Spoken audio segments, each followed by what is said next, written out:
ଆମେ ବିଗତ କିଛି ବର୍ଷ ହେବ ଦେଖି ଆସୁଛୁ ଯେ ଅଘୋଷିତ ମେଣ୍ଟ ଏକ ରାଜ୍ୟ ସରକାର ଏବଂ କେନ୍ଦ୍ର ସରକାର ମଧ୍ୟରେ ରହିଛି।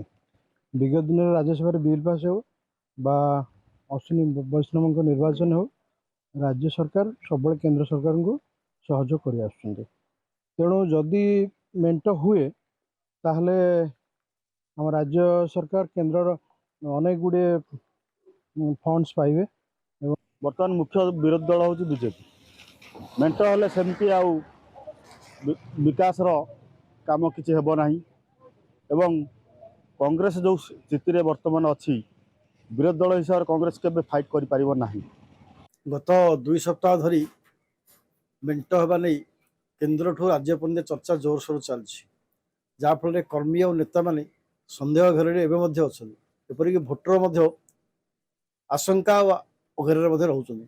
ତେଣୁକରି ଏ ମେଣ୍ଟ ଚର୍ଚ୍ଚା ତୁରନ୍ତର ଅବସାନ ହେବା ଦରକାର, କାରଣ ମେଣ୍ଟକୁ ନେଇ ଭୋଟର ମଧ୍ୟ ଆଶଙ୍କାରେ ପଡ଼ୁଛନ୍ତି, ନେତାମାନେ ଆଶଙ୍କାରେ ପଡ଼ୁଛନ୍ତି, ଆଉ ଦଳୀୟ କର୍ମୀମାନେ ମଧ୍ୟ ସନ୍ଦେହ ଘରରେ ରହିଛନ୍ତି।